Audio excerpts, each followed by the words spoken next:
نودی من ابواب الجنت، اس کو جنت کے دروازوں سے پکارا جائے گا۔ اگر وہ نمازی ہوگا اس کو نماز کے دروازے سے پکارا جائے گا، اگر وہ روزے دار ہوگا اس کو ریان نام کے دروازے سے پکارا جائے گا، اگر وہ صدقہ خیرات کرنے والا ہوگا اس کو صدقہ خیرات والے دروازے سے پکارا جائے گا، اگر وہ مجاہد فی سبیل اللہ ہوگا اس کو جہاد والے دروازے سے پکارا جائے گا۔ ہمیں سے بہت سارے ایسے لوگ ہیں جب دنیا کی بات آتی ہے، جب دنیا میں نام کمانے کی بات آتی ہے، جب شو آف کا معاملہ آتا ہے وہ پہلی صف میں اور پہلی لائن میں ہوتے ہیں، لیکن جب دین کا معاملہ آتا ہے، جب اللہ کی راہ میں کوئی کام کرنے کی بات آتی ہے وہ بیک بینچر بن جاتے ہیں، وہ پیچھے کی لائن میں بیٹھ جاتے ہیں۔ یہ 4 کام، نفل روزہ، غریب کو کھانا کھلانا، کسی مریض کی عیادت کرنا اور اسی طریقے سے کسی مسلمان کے جنازے میں شرکت کرنا، یہ 4 کام اگر ایک دن میں کوئی کرتا ہے اللہ کے نبی نے فرمایا کہ وہ ضرور جنت میں جائے گا۔ اور آپ دیکھیں کہ ابو بکر صدیق رضی اللہ تعالیٰ عنہ اسی وقت 4 کام کے لیے انہوں نے ہاتھ اٹھائے کہ ہاں اللہ کے رسول میں نے یہ کام کیا ہے۔ اللہ کے نبی فرماتے ہیں اگر عورت صرف 4 کام کر لے تو جنت کے 8 دروازے اس کے لیے کھول دیے جائیں گے۔ اذا صلت المرأة خمسها وصامت شهرها وحسنت فرجها واتات زوجها، جب عورت 5 ٹائم کی نماز کی پابندی کرے، رمضان کا روزہ رکھے، اپنی آبرو کی حفاظت کرے اور اپنے شوہر کی اطاعت کرے، دخلت من ای ابواب الجنت شاءت، ایسی عورت جنت کے جس دروازے سے چاہے وہ جنت میں جا سکتی ہے۔ الحمدللہ نحمده ونستعینه ونستغفره ونعوذ بالله من شرور انفسنا ومن سیئات اعمالنا، من يهده الله فلا مضل له ومن يضلل فلا هادي له، واشهد ان لا اله الا الله وحده لا شريك له، واشهد ان محمدا عبده ورسوله، يا ايها الذين آمنوا اتقوا الله حق تقاته ولا تموتن الا وانتم مسلمون، يا ايها الناس اتقوا ربكم الذي خلقكم من نفس واحدة وخلق منها زوجها وبث منهما رجالا كثيرا ونساء، واتقوا الله الذي تساءلون به والأرحام إن الله كان عليكم رقيبا، يا أيها الذين آمنوا اتقوا الله وقولوا قولا سديدا يصلح لكم أعمالكم ويغفر لكم ذنوبكم ومن يطع الله ورسوله فقد فاز فوزا عظيما، أما بعد فإن خير الحديث كتاب الله وخير الهدي هدي محمد صلى الله عليه وسلم وشر الأمور محدثاتها وكل محدثة بدعة وَكُلَّ بِدْعَةٍ ضَلَالَةٍ وَكُلَّ ضَلَالَةٍ فِي النَّارِ۔ اعوذ باللہ من الشیطان الرجیم، بسم اللہ الرحمن الرحیم۔ ھذا ذکر وَإِنَّ لِلْمُتَّقِينَ لَحُسْنَ مَآب، جنات عدن مفتحة لهم الأبواب، متكئين فيها يدعون فيها بفاكهة كثيرة وشراب، وعندهم قاصرات الطرف أتراب، هذا ما توعدون ليوم الحساب، إن هذا لرزقنا ما له من نفاد۔ محترم حاضرین جمعہ، بزرگوں اور دوستوں، نوجوان بھائیوں، ماں اور بہنوں، میرے بھائیوں، رمضان کا مہینہ اسپیشل مہینہ ہے۔ اس مہینے میں بہت ساری ایسی چیزیں ہیں جو باقی 11 مہینوں میں نہیں ہوتی۔ انہی چیزوں میں سے ایک چیز یہ بھی ہے کہ جیسے ہی رمضان کا مہینہ شروع ہوتا ہے، اللہ کے نبی صلی اللہ علیہ وسلم فرماتے ہیں، بخاری اور مسلم کی روایت ہے، اذا دخل شہر رمضان، جب رمضان کا مہینہ شروع ہوتا ہے، فتحت ابواب الجنہ، جنت کے دروازے کھول دیے جاتے ہیں، وغلقت ابواب جہنم، اور جہنم کے دروازے بند کر دیے جاتے ہیں، وسلسلت الشیاطین، اور شیاطین کو جکڑ دیا جاتا ہے۔ ظاہر ہے کہ جنت کے دروازے کھول دیے جاتے ہیں، حالانکہ ابھی تو کوئی جنت میں نہیں جا رہا ہے، ابھی تو ہم سب دنیا میں ہیں، یہ جو مرنے والے لوگ ہیں وہ برزخ میں ہیں۔ تو جنت کے دروازے کیوں کھولے جا رہے ہیں رمضان میں؟ یہ اللہ تبارک و تعالیٰ کی طرف سے ایک انعام کا اظہار ہے، اس کے کرم کا اظہار ہے، اس کی رحمت کا اظہار ہے کہ میرے بندو وہ مہینہ آ چکا ہے جس میں تمہارے لیے قدم قدم پر جنت میں جانے کے لیے ہم نے تمہارے لیے آسانیاں کر دی ہیں۔ تم روزہ رکھ لو، تم تراویح پڑھ لو، تم اللہ کا ذکر کر لو، تم قرآن کی تلاوت کر لو، تم کسی روزے دار کا افطار کرا لو، تم کسی کو صدقہ اور خیرات کر دو، قدم قدم پر ایسے اعمال موجود ہیں کہ تم اگر چاہو تو جنت میں جا سکتے ہو۔ تو آج کے ہمارے خطبہ جمعہ کا جو عنوان ہے وہ یہ ہے کہ وہ کون سے ایسے اعمال ہیں، وہ کون سی ایسی چیزیں ہیں جن کو کرنے سے جنت کے دروازے ہمارے لیے کھول دیے جاتے ہیں، یا یہ کہہ لیجئے کہ وہ کون سی چیزیں ہیں کہ جن پر عمل کرنے سے انشاءاللہ ہم جنت میں جائیں گے۔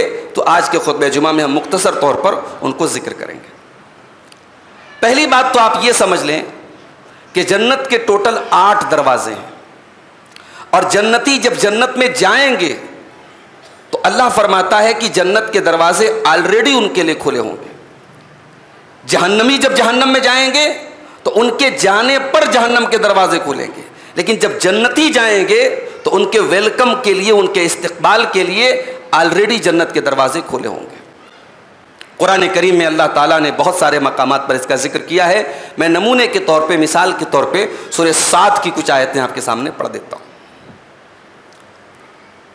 اللہ نے فرمایا سورہ 7 کے اندر، وَإِنَّ لِلْمُتَّقِينَ لَحُسْنَ مَآبٍ، اللہ کے متقی بندوں کے لیے بڑا بہترین ٹھکانہ ہے۔ جنات عدن مفتحۃ لہم الابواب، ان کو اللہ تعالیٰ ایسی جنت میں داخل کرے گا جس جنت میں وہ ہمیشہ رہیں گے۔ مفتحۃ لہم الابواب، اور جب وہ جنت میں جائیں گے تو جنت کے دروازے ان کے لیے پہلے سے کھلے ہوئے ہوں گے۔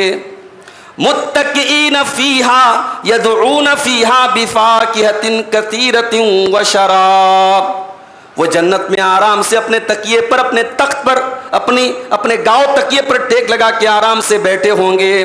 ان کو جو مشروب چاہیے، جو میوے چاہیے، جو کھانے پینے کی چیزیں چاہیے وہ طلب کریں گے، ان کے سامنے لا کے رکھ دی جائیں گی۔ وَعِندَهُمْ قَاصِرَاتُ الطَّرْفِ أَتْرَابٌ، اور جنتیوں کو اللہ تبارک و تعالیٰ ایسی جنتی حوریں عطا فرمائے گا، قاصرات الطرف، جو نیچی نگاہوں والی ہوں گی، جن کی نگاہیں نیچی ہوں گی، جو شرمیلی ہوں گی، جو حیا والی ہوں گی، اطراب، اور ان کی ہم عمر ہوں گی، ان کے برابر کی ہوں گی۔ دیکھیے جنت کی عورتوں کا جہاں بھی اللہ نے ذکر کیا ہے، اب غور کیجئے گا، ان کی ایک صفت اللہ نے یہ ضرور بیان کی کہ وہ قاصرات الطرف ہوں گی، ان کی نگاہیں جھکی ہوئی ہوں گی۔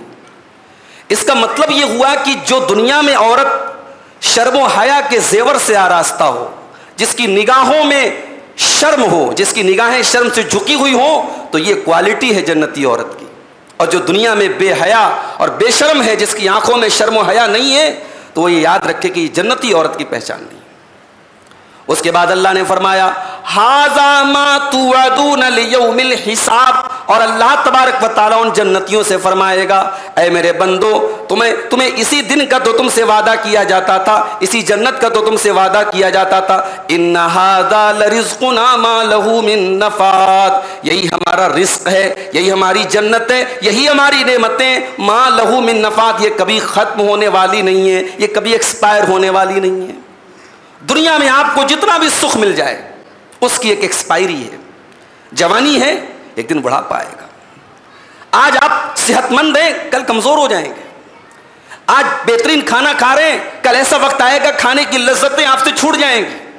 دنیا کی ہر نعمت کی ایک انتہا ہے میرے بھائی، جنت کی کوئی انتہا نہیں ہے۔ جنت کی نعمتوں کے بارے میں اللہ کہہ رہا ما لہ من نفاد، جنت کی نعمتیں کبھی ختم نہیں ہوں گی۔ تو جنت کے 8 دروازے ہوں گے۔ اچھا جنت کے ایک دروازے اور دوسرے دروازے کے بیچ میں ڈسٹینس کتنا ہوگا؟ اللہ کے نبی قسم کھا کے کہتے ہیں، بخاری اور مسلم کی روایت ہے، والذی نفس محمد بیدہ، اس اللہ کی قسم جس کے ہاتھ میں محمد کی جان ہے، انما بین مصراعین من مصارع الجنہ، جنت کے دو دروازوں کے بیچ میں اتنا ہی فاصلہ ہے، کما بین مکہ و حجر، جیسا کہ مکہ اور حجر کے علاقے کے درمیان ہے۔ یہ حجر کا کون سا علاقہ ہے؟ موجودہ دور میں قطر کا جو علاقہ ہے وہ حجر کا علاقہ ہے۔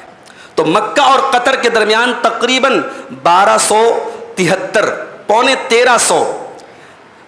1300 کلومیٹر کا ڈسٹینس ہے۔ جنت کے دو دروازوں کے بیچ میں اس حدیث کے مطابق اتنا ڈسٹینس ہوگا۔ جنت کی کشادگی کا اور جنت کے دروازوں کا آپ اندازہ لگائیے۔ تو یہ جنت کے دروازے ہوں گے میرے بھائی۔ جنت کے دروازے ایک تو رمضان میں کھولے جاتے ہیں، ایئرلی، سال میں ایک بار رمضان میں کھولے جاتے ہیں، اور ایک ویکلی بھی کھولے جاتے ہیں، سوموار کو اور جمعرات کو۔ اللہ کے نبی فرماتے ہیں، بخاری اور مسلم کی روایت ہے کہ ہر سوموار کے دن اور ہر جمعرات کے دن جنت کے دروازے کھولے جاتے ہیں، اور اللہ تبارک و تعالی ہر اس بندے کی مغفرت کرتا ہے جو اللہ کے ساتھ شرک نہ کرتا ہو۔ ہر اس بندے کی اللہ مغفرت کرتا ہے جو اللہ کے ساتھ شرک نہ کرتا ہو، لیکن دو لوگوں کو چھوڑ کے۔ کون دو لوگ؟ جس کے بھائی سے اور اس کے درمیان دشمنی ہو، کینہ کپٹ ہو۔ دو لوگ ہیں، دو دوست ہیں، دو احباب ہیں، آپس میں اگر ایک دوسرے سے کینہ اور کپٹ رکھتے ہیں، اللہ تبارک و تعالیٰ فرشتوں سے کہتا ہے کہ نہیں، ان کی مغفرت نہیں ہوگی، ان کو جنت میں داخل نہیں کیا جائے گا۔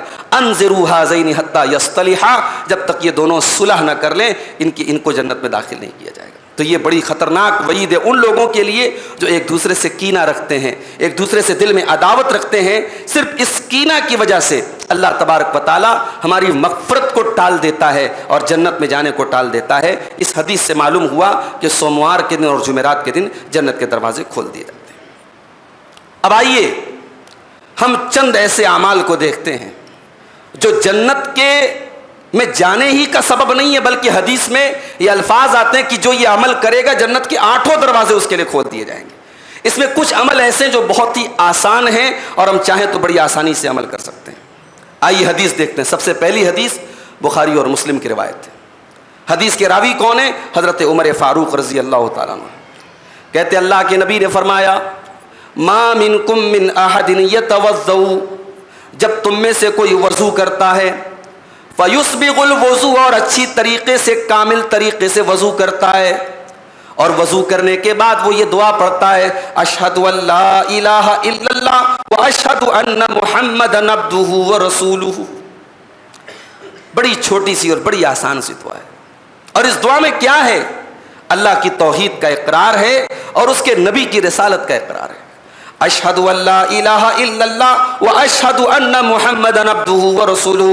وضو کرنے کے بعد اور اچھی طریقے سے وضو کرنے کے بعد جو یہ دعا پڑھتا ہے، اللہ کے پیارے نبی فرماتے ہیں، الا فتحت لہ ابواب الجنۃ الثمانیہ، اس کے لیے جنت کے 8 دروازے کھول دیے جاتے ہیں، وہ جس دروازے سے چاہے وہ جنت میں جا سکتا ہے۔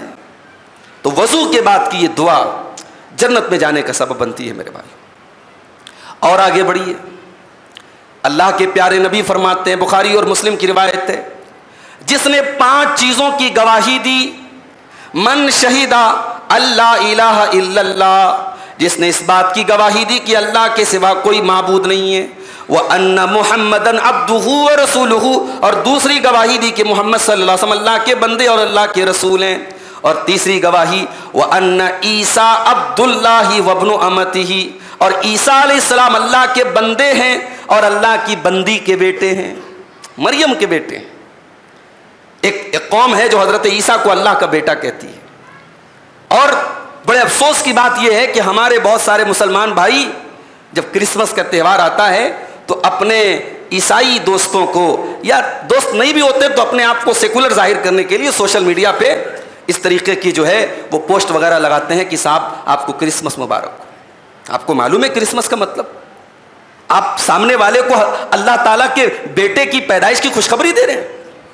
یہ بہت بڑا گناہ ہے میرے پاس۔ اللہ کو گالی دینا ہے، اللہ کو برا بھلا کہنا ہے، اللہ کی شان کے خلاف ہے یہ بات۔ اللہ وہ ہے لم یلد ولم یولد، اس کا کوئی بیٹا نہیں، اس کا کوئی باپ نہیں۔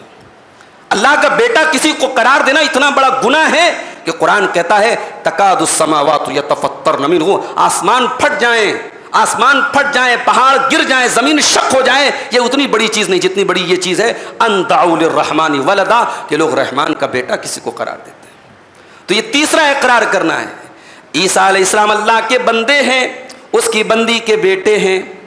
وَكَلِمَتُهُ أَلْقَاهَا إِلَى مَرْيَمَ، اور اللہ کے کلمہ ہے جو اللہ نے مریم کی طرف ڈالا تھا۔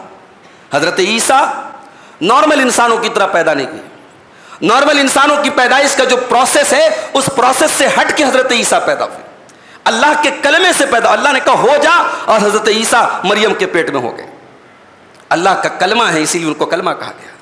وَرُوحٌ مِّنْهُ، اور اللہ کی طرف سے روح ہے۔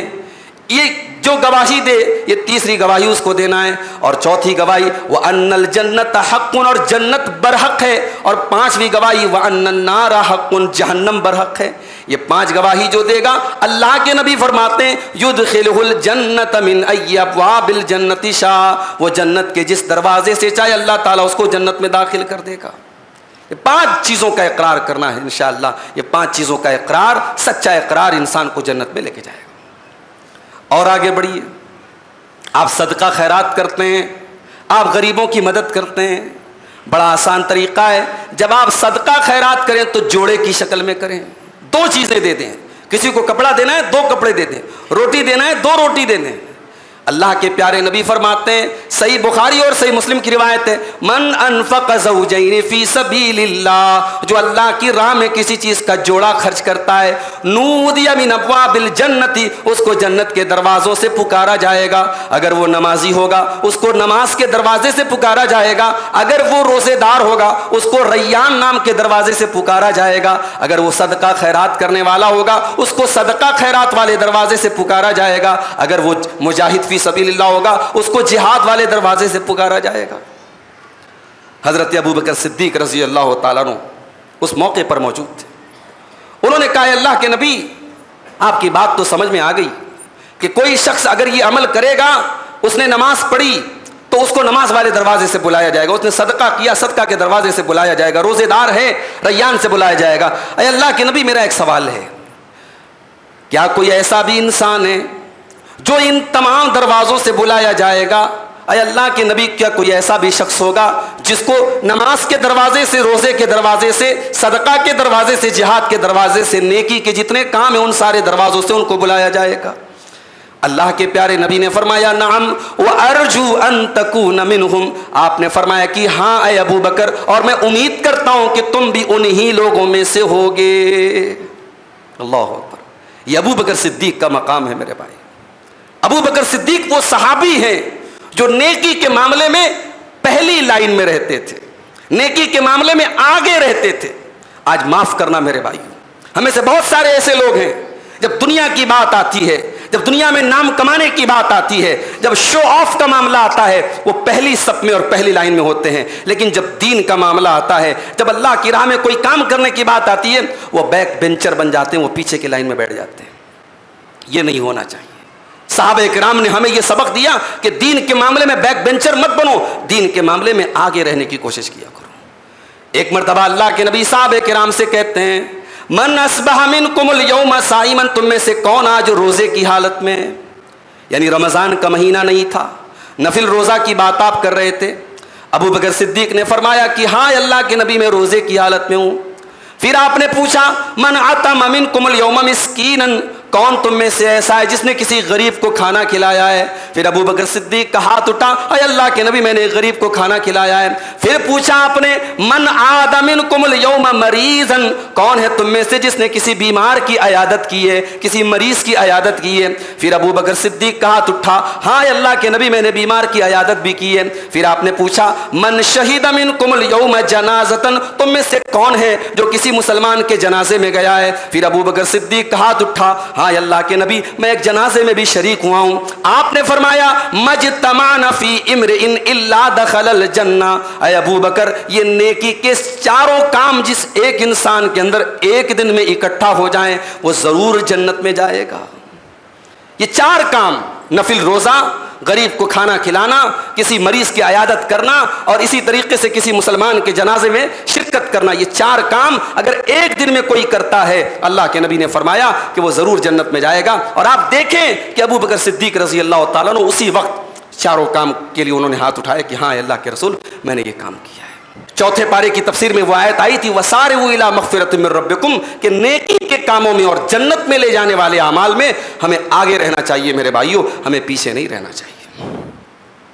اور آگے بڑھیے، ایک اور عمل ایسا ہے جس کے لیے جنت کے 8 دروازے کھول دیے جاتے ہیں۔ اللہ کے پیارے نبی فرماتے ہیں، مسند احمد کی صحیح روایت ہے، من عبد اللہ، جس نے اللہ کی عبادت کی، لا یشرک بہ شیئا، اور اللہ کے ساتھ کسی کو شریک نہیں کرتا ہے، شرک نہیں کرتا ہے، وہ اقام الصلاۃ، اور نماز قائم کرتا ہے، وہ آت الزکات، اور زکات دیتا ہے، اللہ کے ساتھ شرک نہیں کرتا، نماز قائم کرتا ہے، زکات ادا کرتا ہے، وہ سمیع و اطاع، اور اللہ کی بات سنتا ہے اور اللہ کی بات مانتا ہے۔ اللہ کے نبی فرماتے ہیں ادخلہ اللہ من ابواب الجنت ایہا شاء، اللہ تعالیٰ اس کو جنت کے جس دروازے سے چاہے وہ جنت میں جا سکتا ہے۔ جنت کے 8 دروازے اس کے لیے کھول دیے جاتے ہیں۔ اللہ کے ساتھ شرک نہیں کرنا ہے، نماز کی پابندی کرنا ہے، زکوٰۃ اپنی صحیح طریقے سے نکالنا ہے اور اللہ کی اطاعت کرنا ہے۔ اتنا کام اگر کوئی کر لے، اللہ کے نبی گارنٹی لے رہے ہیں کہ اس کے لیے جنت کے 8 دروازے کھول دیے جاتے ہیں۔ اور آگے بڑھیے میرے بھائیوں، یہ تو عمل کی بات ہو گئی۔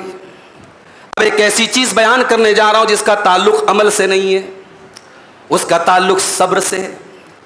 بہت سارے ایسے لوگ ہوتے ہیں، ان کے معصوم بچے بچپن میں انتقال کر جاتے ہیں۔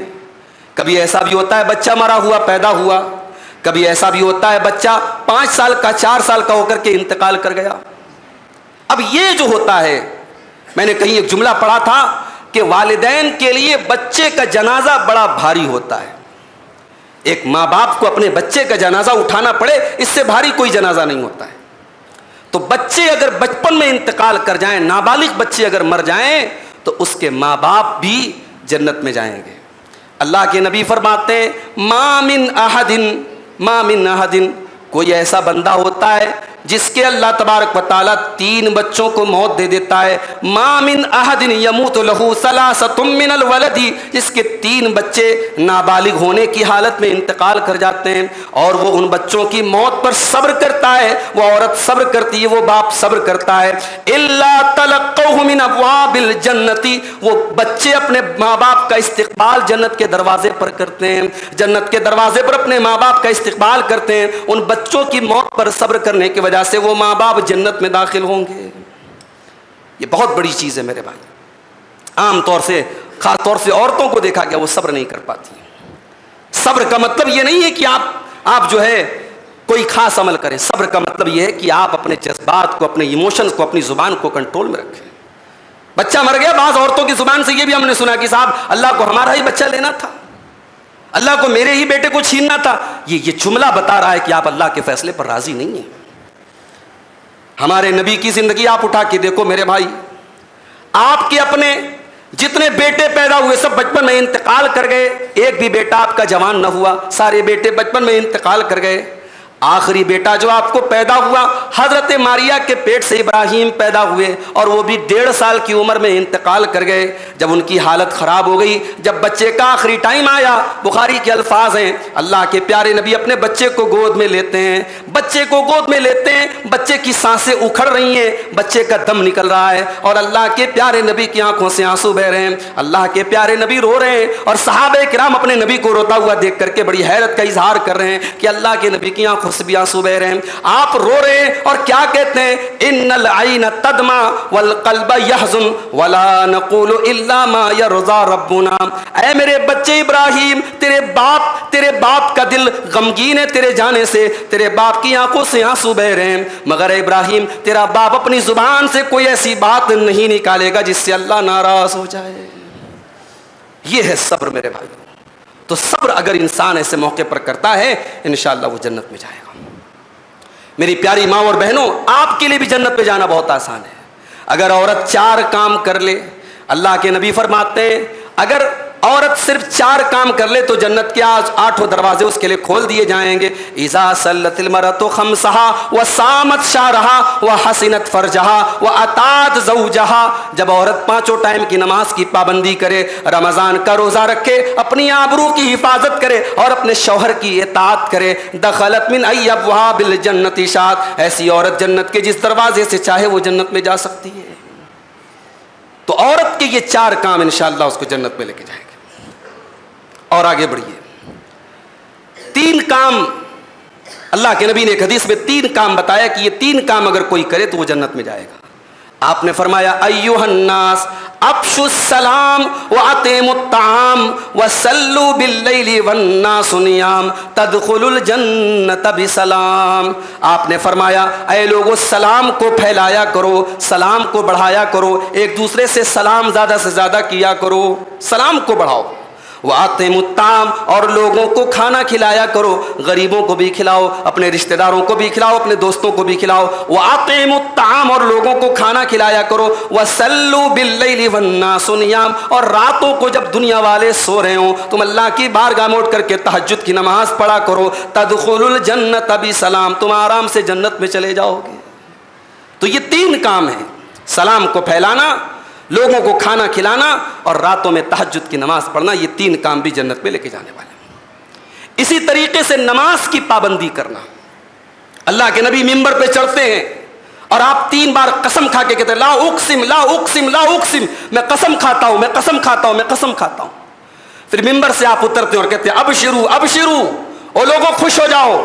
انہ من صلی الصلوات الخمسہ جو 5 ٹائم کی نماز کی پابندی کرتا ہے, واجتنب الکبائر اور کبیرہ گناہوں سے بچتا ہے, ادخلہ الجنت اللہ تبارک و تعالیٰ اس کو جنت میں داخل کرے گا. من ای ابواب الجنت شاء جس دروازے سے وہ چاہے جنت میں جا سکتا ہے. نماز کی پابندی میرے بھائیوں یہ جنت میں لے کے جانے والی. اور اسی لیے حضرت ربیعہ ابن کعب اسلمی رضی اللہ تعالیٰ عنہ جو اللہ کے نبی کی بڑی خدمت کرتے تھے, اور رات میں جب اللہ کے نبی سو کر کے اٹھتے تھے تو آپ کے لیے وضو کا پانی لاتے تھے. آپ کو قضائے حاجت کرنے جانا ہوتا تھا, آپ کو پانی لا کے دیتے تھے. اللہ کے نبی نے ان سے خوش ہو کے کہا کہ اے ربیعہ تم کو کوئی چیز اگر چاہیے تو مجھ سے مانگ لو, اگر کچھ مانگنا ہے تو مانگ لو. ربیعہ کہتے ہیں میں نے بہت غور کیا, غریب آدمی تھے, مزدور آدمی تھے, میں نے سوچا کہ میں دنیا کی دولت مانگ لوں. میرے دل میں آیا میں دنیا کی دولت مانگ لوں. میری شادی نہیں ہوتی, میں نے سوچا کہ میں اللہ کے رسول سے کہہ دوں کہ کوئی اچھا سا رشتہ بتا دے, کہیں شادی کرا دے میری. یہ سارے خیالات ان کے ذہن میں آئے. پھر ان کے دل میں خیال آیا یہ دولت, یہ دنیا کی لذت تو ختم ہو جائے گی, مانگنا ہے تو کوئی ایسی چیز مانگو جو ہمیشہ رہے. کہا اے اللہ کے نبی اسألک مرافقتک فی الجنہ. اے اللہ کے نبی جب آپ نے پوچھ ہی لیا ہے کہ مانگو تو میں آپ سے ایک چیز یہ مانگتا ہوں, میں دنیا میں آپ کی خدمت کر رہا ہوں, آپ کو وضو کا پانی لا کے دے رہا ہوں, آپ کے آگے پیچھے لگا ہوں. اے اللہ کے نبی میں جنت میں بھی آپ کے ساتھ رہنا چاہتا ہوں, میں جنت میں بھی آپ کی کمپنی چاہتا ہوں, آپ کے ساتھ رہنا چاہتا ہوں. اللہ اکبر, کیا سوچ تھی صحابہ کرام کی کہ اپنے نبی سے کتنی محبت کرتے تھے کہ جنت میں بھی نبی کے ساتھ رہنا چاہتے. آپ نے فرمایا اے ربیعہ اگر واقعی میں تم جنت میں میرے ساتھ رہنا چاہتے ہو, اِنِّی عَلَىٰ نَفْسِکَ بِکَثْرَةِ السُّجُودِ تو میں تو ضرور تمہارے لیے دعا کروں گا, مگر تمہیں میری مدد کرنی پڑے گی. اے ربیعہ تم زیادہ سے زیادہ سجدہ کیا کرو, زیادہ سے زیادہ نمازیں پڑھا کرو, نماز کے ذریعے تم اللہ کے قریب ہو جاؤ گے اور پھر تمہاری دعا قبول ہو جائے گی. تو نماز وہ چیز ہے میرے بھائی. اور جب نماز کی بات آئی ہے تو ایک بات میں اور کہنا چاہتا ہوں. ہمارے یہاں بڑے افسوس کی بات ہے, خاص طور سے اپنی اہل حدیث عوام کی میں بات کروں, ہمارے یہاں سنتوں کے تعلق سے اور نوافل کے تعلق سے بڑی لاپرواہی ہے. مغرب میں لوگ آتے ہیں, اب صاحب کھا پی کے آئے ہیں, افطار کر کے آئے ہیں, 3 رکعت مغرب کی نماز پڑھی, اب اس کے بعد فٹافٹ لوگ نکل جاتے ہیں. مغرب کے بعد کی 2 رکعت اکثریت نہیں پڑھ رہی ہے. ظہر کی نماز میں ہم آتے بالکل ٹائم سے آتے, ظہر کے پہلے کی جو 4 رکعت سنت ہے وہ ہم نہیں پڑھتے. ایسا کیوں ہے میرے بھائی؟ آپ کو شاید اندازہ نہیں ہے کہ یہ جو سنت مؤکدہ جس کو ہم کہتے ہیں یا سنن رواتب جس کو کہتے ہیں اس کی کیا اہمیت ہے. میں آپ کو ایک حدیث سنا رہا ہوں, خاص طور سے اپنی ماؤں بہنوں کو بڑے غور سے کہتا ہوں کہ یہ حدیث سنیں اور سوچیں کہ نبی کے دور کی عورتیں کیسی ہوتی تھیں. اس حدیث کو روایت کرنے والی ہم سب کی پیاری ماں حضرت ام حبیبہ ہیں. یہ ام حبیبہ کون ہے؟ یہ حضرت معاویہ کی بہن ہیں. حضرت ابو سفیان کی بیٹی ہیں اور ہم سب کی پیاری ماں ہیں، اللہ کے نبی کی زوجہ محترمہ ہیں۔ وہ کہتی ہیں کہ میں نے اللہ کے نبی کو یہ فرماتے ہوئے سنا، جس نے دن اور رات میں 12 رکعت نمازیں پابندی سے پڑھی، اس کے لیے اللہ تبارک و تعالیٰ جنت میں ایک محل تعمیر کرتا ہے۔ یہ 12 رکعت نماز کون سی ہے بھائی؟ یہ فجر کی آپ کی 2 رکعت سنت ہے، فجر کی 2 رکعت سنت ہے، اور ظہر کے فرض کے پہلے 4 رکعت 2 کر کے، اور ظہر کے بعد 2 رکعت۔ ظہر کے پہلے کی 4 آپ ایک ساتھ بھی پڑھ سکتے ہیں، مگر زیادہ بہتر کہ 2 کر کے الگ الگ پڑھیں۔ ظہر کے پہلے 4 اور ظہر کے بعد 2، 6 یہ، اور 2 فجر میں 8، اور 2 مغرب کے بعد 2 10، اور 2 عشاء کے بعد 12۔ یہ 12 رکعت نمازیں ہیں، اللہ کے نبی کہتے ہیں جو پابندی سے پڑھے گا اللہ جنت میں محل تعمیر کرے گا۔ اب ذرا حدیث کا اگلا جملہ سنیے گا۔ حضرت ام حبیبہ کہتی ہیں فما ترکتہن منذ سمعتہن من رسول اللہ صلی اللہ علیہ وسلم، جب سے میں نے اللہ کے رسول کی زبان سے یہ حدیث سنی ہے، یہ 12 رکعت نماز میری کبھی چھوٹی نہیں ہے۔ اللہ اکبر۔ عورت ہیں، خاتون ہیں، بہت سارے کام ان کو بھی رہتے ہوں گے، مگر یہ 12 رکعت نمازیں کہتی ہے جب سے نبی کی زبان سے سنا۔ ارے آج اپنے شہر میں کسی اچھی جگہ زمین مل رہی ہو، انسان اس کے لیے کتنا جتن کرتا ہے، کتنی محنت کرتا ہے۔ اگر آپ کو بڑے سستے میں، بڑے اچھی قیمت میں کہیں اچھی زمین مل رہی ہو، کہیں اچھی پراپرٹی مل رہی ہو، تو آپ تو صاحب اس کو خریدنے کے لیے بےتاب ہو جاتے ہیں۔ یا جنت میں آپ کو پلاٹ مل رہا ہے، جنت میں محل مل رہا ہے، صرف 12 رکعت نمازوں کی پابندی کرنا ہے۔ ام حبیبہ کہتے جب سے میں نے نبی کی یہ حدیث سنی ہے، یہ 12 رکعت نماز میں پابندی سے پڑھتی تھی۔ اللہ ہم سب کو اس پر عمل کرنے کی توفیق عطا فرمائے۔ آخری چیز، چونکہ وقت ہمارا ختم ہو چکا ہے، آخری چیز بیان کر کے بات ختم کرتا ہوں۔ اللہ کے پیارے نبی نے فرمایا 6 چیزوں کی گارنٹی لے لو، میں جنت کی گارنٹی لیتا ہوں۔ بھائی اگر نبی گارنٹی لے رہے ہیں، اس کا مطلب کہ بات بالکل پکی ہے۔ نبی گارنٹی نہ بھی لیتے تبھی بات پکی تھی، مگر نبی گارنٹی لے رہے ہیں، اس کا مطلب کہ بات بالکل ایشورڈ ہے، بالکل کنفرم ہے۔ آپ نے فرمایا اصدقوا اذا حدثتم، جب بات کرو تو سچ بولو، بات کرو تو سچ بولو۔ وَأَوْفُوا اِذَا وَعَدتُّمْ، جب وعدہ کرو تو وعدہ پورا کرو۔ وَأَدُّوا اِذَا تُمِنْتُمْ، اور امانت رکھی جائے تو امانت کو صحیح طریقے سے ادا کر دیا کرو۔ وَاحْفَظُوا فُرُوجَكُمْ، اور اپنی شرمگاہوں کی حفاظت کرو۔ وَغُضُّوا أَبْصَارَكُمْ، اپنی آنکھوں کو جھکا کر کے رکھو۔ وَكُفُّوا أَيْدِيَكُمْ، اور اپنے ہاتھ سے کسی کو تکلیف نہ پہنچاؤ۔ یہ 6 کام تم کر لو، أَضْمَنْ لَكُمُ الْجَنَّةَ، میں تمہیں جنت کی گارنٹی دیتا ہوں۔ تو یہ 6 کام ہیں میرے بھائی، بڑے آسان کام ہیں، اور اگر ہم ان پر عمل کریں، اللہ کے نبی کی گارنٹی ہے کہ ہمیں انشاءاللہ اللہ تبارک و تعالی جنت عطا فرمائے گا۔ تو یہ چند اعمال تھے جو قرآن و سنت کی روشنی میں آپ کے سامنے بیان کیے گئے، اور جن کی پابندی سے انشاءاللہ اللہ تبارک و تعالی جنت کے دروازوں کو ہمارے لیے کھول دے گا۔ یہ ٹاپک بڑا وسیع ہے، اور بہت سارے اعمال ہیں جن کا حدیث میں ذکر کیا گیا ہے۔ کبھی انشاءاللہ ہو سکتا ہے، ممکن ہے تاخراتوں میں اگر موقع ملا تو اس موضوع کو تھوڑا سا اور پھیلا کر کے، اور اس پر جو نصوص ہیں، جو حدیثیں ہیں، جو آیتیں ہیں، ان کو آپ کے سامنے بیان کیا جائے گا۔ اللہ سے ہم دعا کرتے ہیں رب العالمین ہمیں، ہمارے لیے اپنی رحمت کے اور اپنی جنت کے دروازے اللہ تعالی ہمارے لیے بھی کھول دے، اور ہمیں اپنے ان خوش نصیب بندوں میں شامل فرما دے جن کے لیے جنت کے دروازے کھول دیے جائیں گے۔ اللہ ہمارے روزوں کو، ہماری تراویح کو، ہماری ان ٹوٹی پھوٹی عبادتوں کو تو اپنے فضل و کرم سے قبول فرما لے۔ اے اللہ ہمیں اپنی نیتوں کا پتہ نہیں، ہمیں اپنے اخلاص کا پتہ نہیں۔ اے اللہ ہم فتنوں کے دور میں جی رہے ہیں، ہماری نیتیں کب پلٹ جائیں، ہمارے ارادے کب بدل جائیں، ہمیں خود پتہ نہیں۔ اے اللہ ہم تجھ سے دعا کرتے ہیں تو ہماری عبادتوں میں اخلاص پیدا فرما دے، ہمیں ریاکاری سے اور دکھاوے سے بچا لے۔ اے اللہ اس مبارک مہینے کی ہم سب کو قدر کرنے کی توفیق عطا فرما۔ اے اللہ ہمارے وہ دنیا بھر کے مظلوم بھائی، چاہے وہ دنیا کے کسی بھی کونے میں ہو، جو اس ماہ مبارک میں جن کے پاس افطار کے اور سحری کے کھانے پینے کے انتظامات بھی نہیں ہیں، اے اللہ تو دست غیب سے ان کی روزی روٹی کا انتظام فرما دے۔ اے اللہ فلسطین کے شہر غازہ میں کتنے معصوم بچے ہیں، ان کے ماں باپ ہیں جن کے سروں پہ چھت نہیں ہے، جن کے پاس کھانے کو ڈھنگ کی چیزیں نہیں ہیں، اور اے اللہ آج تو نے ہمیں انگنت نعمتوں سے نوازا ہے۔ اے اللہ تو اپنے ان مظلوم اور مجبور بندوں کی بھی مدد فرما دے، اور اے اللہ ان پر ظلم کرنے والے ظالموں کو تو ان کے انجام تک پہنچا دے۔ اے اللہ ہمارے ملک میں بھی امن اور چین و سکون عطا فرما، اور ملک کا امن چین خراب کرنے اور ملک کے تانے بانے کو مٹانے والی جو طاقتیں ہیں اللہ تو ان کو ناکام کر دے۔ اے اللہ اس ملک میں ان لوگوں کو اقتدار اور پاور عطا فرما جو ملک میں امن چین اور شانتی اور انصاف کے ساتھ حکومت کر سکیں۔ رب العالمین ظالموں کے ظلم سے، فرقہ پرستوں کی فرقہ پرستی سے ہم سب کی حفاظت فرما، جب تک دنیا میں زندہ رہیں اسلام پر زندہ رہیں، اور خاتمہ ہم سب کا ایمان پر ہو۔ وآخر دعوانا الحمدللہ رب العالمین۔